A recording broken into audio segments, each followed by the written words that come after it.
예, 경매 이야기 오늘도 이성재 대표님과 함께하겠습니다. 안녕하십니까? 네, 안녕하세요. 예, 요즘 뭐 경매의 가장 큰 이슈라고 하면은 주택도시보증공사 맞습니다. 허그가 셀프 낙찰하고 있다는 건데 네네. 낙찰받는 건수가 굉장히 늘어나면서 일반 경매 참여자들이 힘들어하고 있는데 맞습니다. 현황은 어떻게 되고 좀 대응을 어떻게 해야 될지.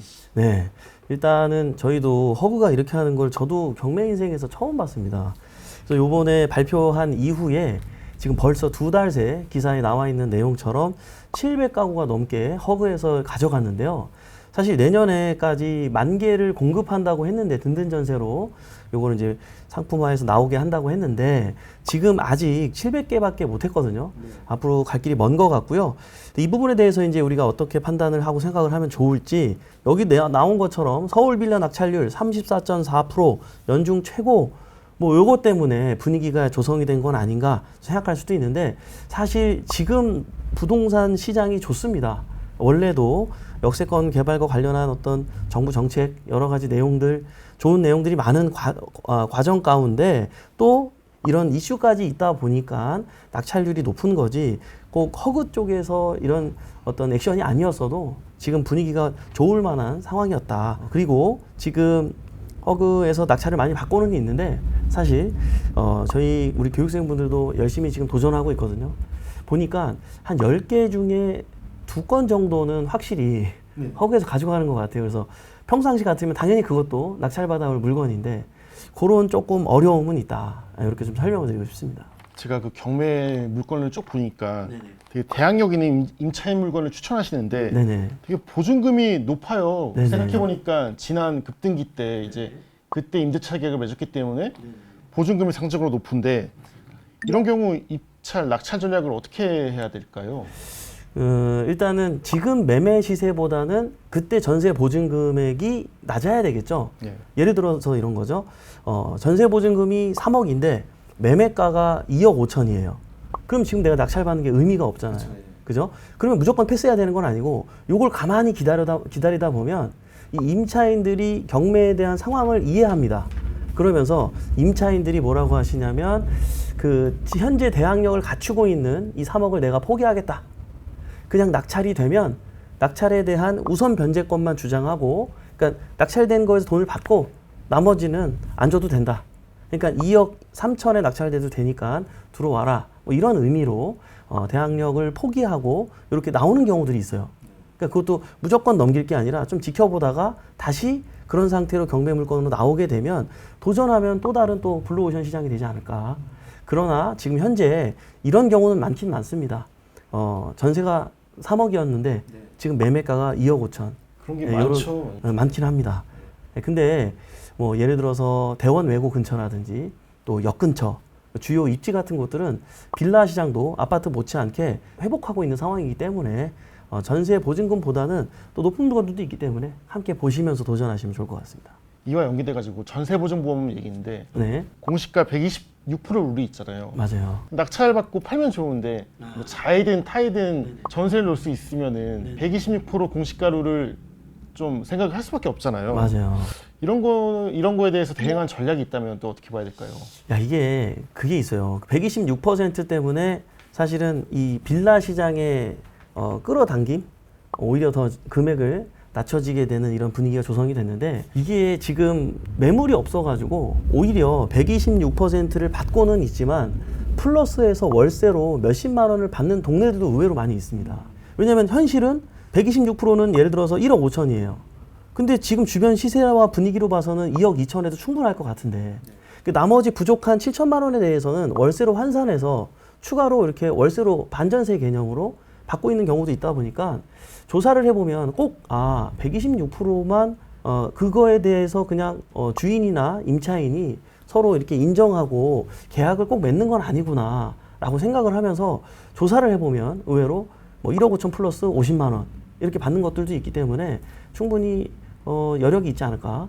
그리고 무엇보다도 얼마 전에 정부에서 잠깐 얘기 나오다가 들어가긴 했지만 126%에서 다시 140%로 또 변환하려고 했다가 시장이 갑자기 살아나면서 약간 주춤한 적이 있었는데요. 요것도 또 시장이 어떻게 변할지는 모르겠으나 분명히 정부에서도 126%는 너무하다라는 인식이 있거든요. 그래서 오히려 이렇게 인식이 안 좋을 때 매입해두고 낙찰받아 두는 것도 좋은 전략이 아닐까. 시장이 다시 140%를 인정하는 시장이 오게 되면 그때는 또 이제 그만큼 가격이 또 상승 여력이 있기 때문에 그때 사면 또 늦을 수가 있겠죠. 예, 그렇게 같이 판단하시면 좋을 것 같습니다. 제가 또 경매 물건을 보니까 그 위반 건축물 표시라고 있잖아요. 근데 경매 정보지 보니까 거기에는 안 써져 있고 네네. 건축물 대장 이런 거 보니까 또 써져 있어요. 맞습니다. 이런 경우 매수할 때 리스크는 무엇이며 또 사람들이 다 안 보잖아요. 건축물 대장까지. 좀 어떻게 전략을 세워야 될지요. 일단 제일 중요한 거는 건축물 대장을 반드시 보셔야 돼요. 건축물 대장을 안 보고 입찰 들어가면 법원에서도 책임져 주지 않습니다. 가끔 잘못 낙찰받고 불허가 신청을 하는 경우가 있어요. 최고가 매수인 낙찰자가. 근데 법원에서는 왜 건축물 대장을 보지 않고 입찰 들어왔냐? 우린 받아줄 수 없다. 그래서 보증금 10%를 날리는 경우들이 종종 있는데요. 그래서 저희들은 꼭 강조 말씀을 드리는 게 빌라를 낙찰받으실 때는 반드시 건축물 대장을 확인하라고 말씀을 드립니다. 어떤 유료 정보지에도 이렇게 보시면은 지금 보면은 네. 건축물 뭐 위반이라는 얘기가 없네요. 맞아요. 예, 이게 이 알고리즘을 긁어서 또 입력하기가 만만치가 않기 때문에 어떤 유료 정보지에도 이런 내용까지는 잘 없거든요. 그래서 이런 것들 들어갈 때는 빌라를 들어갈 때는 반드시 건축물 대장 요걸 클릭해서 위반 사항이 없는지 요렇게 위반 사항이 있으면 맨 오른쪽 윗부분에 노란색으로 위반 건축물이 있죠. 이런 식으로 표시가 되어 있으니까 반드시 확인을 추천드리고요. 근데 위반도 위반 나름인데요. 요렇게 지금 보이는 것처럼 사무소 네. 요게 좀 가장 리스크가 좀 있습니다. 예, 이거는 단지 면적을 위반한 게 아니라 용도 변경 자체를 위반한 거기 때문에 이행 강제금 또한 조금 더 높은 상태입니다. 그래서 이런 걸 주의하셨으면 좋겠고 그러면 이건 받으면 안 될까요? 그러니까 그게 궁금한데 어떻게 해야 되나요? 네. 사무소인데 용도가. 그렇지. 그러면 또 받으면 안 되는 건 아니고요. 이런 물건이 이런 상황이다 보니까 인기가 없습니다. 그래서 유찰이 많이 됩니다. 예를 들어서 시세가 3억이라 그러면 3천만 원, 5천만 원에도 낙찰이 돼요. 자, 그러면 물론 내가 이 물건을 매도하기는 쉽지 않습니다. 사무소를 주택으로 변경하기 위해선 사실 주차장 한 대가 확보가 돼야 되는데 이게 어렵거든요. 그래서 이 상태로 내가 운영을 해야 돼요. 그러면 사무소에 걸맞게 약간 안에 내부 약간의 공사를 하게 되면 사무소로 인정을 받게 되지 않겠습니까? 네. 그 상태에서 다양한 형태로 단기 임대 방식으로 다양한 형태로 사업을 운영하게 된다 그러면 내가 투자해서 낙찰받은 3천에서 5천 정도의 비용은 충분히 뭐 1, 2년 안에는 뽑을 수 있는 거기 때문에 그렇게 공격적으로 도전해 보는 것도 나쁘진 않다. 이제 그런 관점에서 봤을 때 얘기를 하는 거고요. 또 한 가지는 이런 게 있습니다. 합정동이라든지 핫한 연남동이라든지 이런데 분위기가 어떻죠? 누가 봐도 주택인데 2층에 출판사 사무소로 쓰고 누가 봐도 주택인데 지하로 내려가야 족발집이에요. 그죠? 그러니까 이런 곳에 만약에 사무소로 돼 있다. 나 원래도 사무소로 전용하고 싶었는데 이미 돼 있네? 그럼 너무 좋은 거죠. 네, 그러나 반대로 주거지만 밀집되어 있는 뭐 관악구라든지 뭐 면목동이라든지 아무도 2층, 3층을 사무소로 쓰려고 하지 않는 그런데 사무소로 돼 있는 건 방법이 없겠죠. 예, 그런 차이가 있다라고 설명드리고 싶습니다. 궁금한 게 여기 들어간 임차인분은 네. 이게 사무소인지 모르고 계약을 맺은 걸까요? 그런 게 일반적이에요. 그럼 약간 네. 속은 거네요. 저 지금 임차인분은. 글쎄요. 그랬다고 봐야 할 것 같은데 아마 중개사님께서는 고지를 했을 것 같기는 해요. 근데 이제 이게 얼마나 중요한지에 대해서는 임차인분께서 자각을 하지 못하고 계약을 맺으신 게 아닐까 이런 생각이 들고 사실 저도 경매 공부하기 전에 이런 거 모르고 그냥 임차를 맺으러 다녔었다면 저도 그냥 아마 맺었을 것 같아요. 저도 보니까 이제 아는 거지. 그렇죠. 그래서 이 바람이 있다면 이 진짜 학교에 이 기본적으로 이 민법이나 이런 부동산 공부는 교육 과정이 좀 있으면 좋겠다 이런 생각이 가끔 듭니다. 네. 다음 질문인데 또 어떤 물건 보니까 물건 자체는 괜찮아 보여요. 네네. 근데 주변 뭐 공인중개사 이제 부동산에서 여기 공공개발이 될 거다. 들어가면은 현금 청산이 될 거다. 이렇게 얘기하는데 사실 이거는 뭐 이제 시세조사나 임장을 제대로 하면 알겠지만 이런 경우 좀 어떻게 임장을 봐야 되며 또 어떻게 이 공공 복합 사업 이런 거 정비 사업을 이해해야 될까요? 네, 맞습니다. 이제 그 재개발과 관련해서 다양한 것들이 있죠. 3080 재개발 그리고 모아타운, 신속통합기획, 역세권 개발 시프트 다양하게 방식이 있다 보니까 어떤 거는 경매로 낙찰받으면은 지위를 인정받아서 입주권도 나오고 상관이 없는 게 있고요. 어떤 거는 경매로 낙찰받아도 무조건 현금 청산 대상인 것들이 있기 때문에 초보자분들이 이거를 헷갈려가지고 잘못 받는 경우들이 있습니다. 그런데요, 대표적으로 다른 거는 큰 문제가 요즘엔 없는 편인데 이 바로 아까 말씀하셨던 3080 재개발, 요거는 경매로 낙찰받아도 현금 청산 대상이 됩니다. 그래서 좀 주의를 하실 필요가 있기는 합니다. 지금 현재 상황으로는. 그러나 제 입장에서 판단해 보았을 때는 지금 이 3080 재개발이 적극적으로 추진이 되는 지역이 없습니다. 물론 건축비의 상승에 의한 추가 분담금에 대한 부담도 일조하고 있지만 그걸 떠나서 이게 재개발 방식 자체가 조금 다릅니다. 일반 재개발하고. 공공이 주도해서 네, 하는 거잖아요. 맞아요.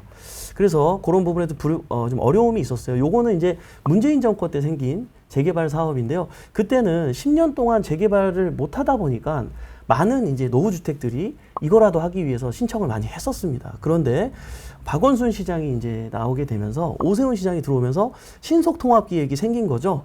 그래서 그쪽으로 사실 그때도 많이 갈아탔어요. 근데 지금 아직 갈아타지 못한 그런 지역들 중에 있는 빌라들이 경매로 나오다 보니까 그런 혼선이 빚어지고 있는데 실제로 현실적으로 생각을 해보면 현금 청산 될 일은 없다. 왜냐하면 그 사업이 진행될 가능성이 굉장히 낮기 때문에 사업이 진행이 된다 하더라도 신속통합이나 분명히 모아 쪽으로 진행이 되지 않을까.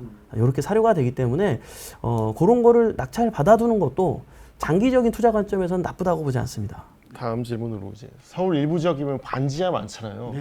반지하가 좀 저렴하잖아요. 네네. 매매가도 저렴하고. 매매가도 저렴하고 부담 없죠. 임차인 보증금도 거의 1억 미만이고. 이런 물건 좀 어떻게 보세요? 저는 강력 추천합니다. 특히 이제 젊은 사회 초년생분들이 서울의 반지하 입찰 도전한다 그러면 저는 적극 장려하고 있어요.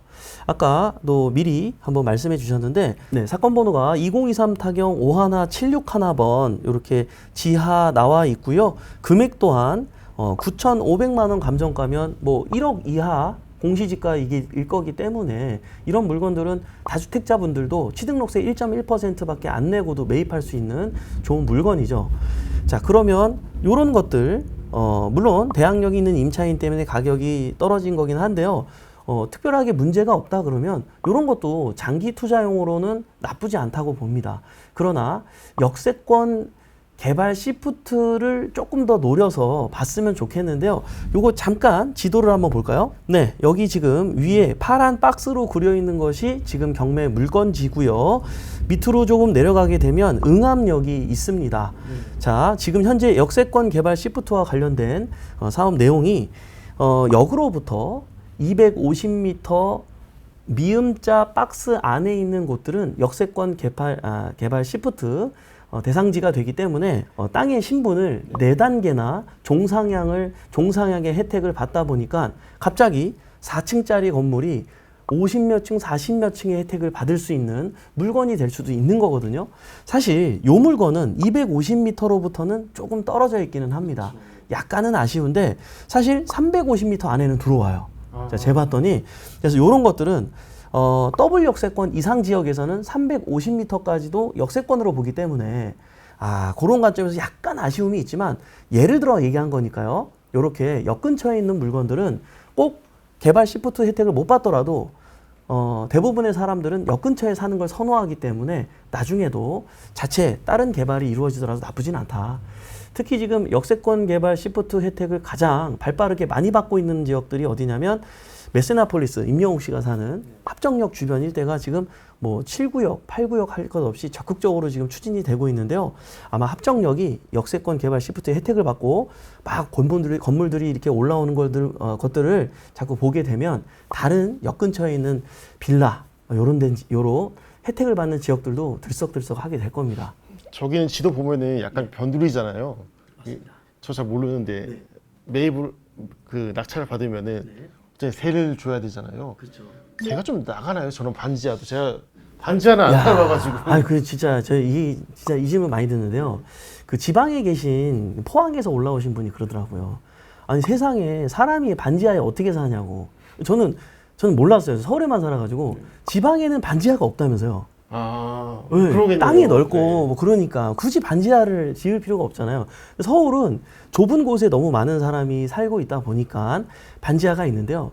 제가 이 얘기를 해드릴게요. 저는 어렸을 때 관악구에 태어나서 오랜 동안 관악구에 살았는데 이렇게 밤에 이렇게 지나가면은요 불이 이렇게 사람이 있으면 켜 있지 않습니까? 네. 반지하예요, 여러분. 불 다 켜 있습니다. 네, 진짜예요. 그리고요 여긴 서울이고요. 서울은 현재에도 일자리가 굉장히 많고요. 앞으로 개발 계획에도 일자리를 늘릴 계획이 굉장히 많습니다. 그런데요, 서울은 자꾸 어떻게 바뀌죠? 아파트로 바뀌고 있어요. 네. 그러면 서울에는 부자가 더 많이 살까요? 서민들이 많이 살까요? 서민들이 훨씬 많이 삽니다. 아니 아파트가 많이 지어지면 뭐예요? 거기 1억 보증금에 260만 원, 200만 원 월세 주고 어떻게 삽니까? 그러면 저는 반지하요. 지금도 남아돌지는 않거든요. 네. 근데 앞으로는 또 어떻게 되냐는 거예요. 그죠? 네. 그래서 그러나 요즘에 이제 몇 년 전에 물난리 났을 때 반지하에 피해도 있었고 하기 때문에 반지하도 레벨 차이가 좀 있습니다. 10% 잠긴 반지하도 있고 이걸 다 반지하라고 통칭하거든요. 네. 완전히 잠긴 것도 있는데 완전히 잠긴 거는 좀 지양했으면 좋겠다. 또 한 3분의 2까지는 좀 그런 것 같아요. 그러니까 절반, 맥시멈 절반 정도 그 밑으로 보시면 좋을 것 그럼 같습니다. 소액으로 오래 투자하실 분들은 저런 뭐 1억짜리 산 다음에 뭐 리모델링 뭐 1,000만 원, 2,000만 원 들여서 한 다음에 세 주고 맞습니다. 장기적으로 봐라 이렇게 네, 이해하면 나쁘지 않아요. 되겠죠. 아마 뭐 곰팡이라든지 이런 문제 때문에 걱정하시는 분들 많이 계실 줄로 아는데요. 이런 것들도 제습기를 써보시면 알아요. 제습기를 갖다 놨더니 물론 매일 물이 찹니다. 그렇긴 한데 의외로 반지하도 제습기가 너무 요즘에 잘 나오기 때문에 뽀송뽀송하게 곰팡이 안 쓸게 하면서 관리가 가능하기 때문에 소액으로 하시는 분들이 도전해보면 좋겠다. 이렇게 추천드리고 싶습니다. 오늘도 경매 얘기 정말 흥미롭고 재밌겠는데 또 다음 시간에 뵙겠습니다. 감사합니다. 네, 감사합니다.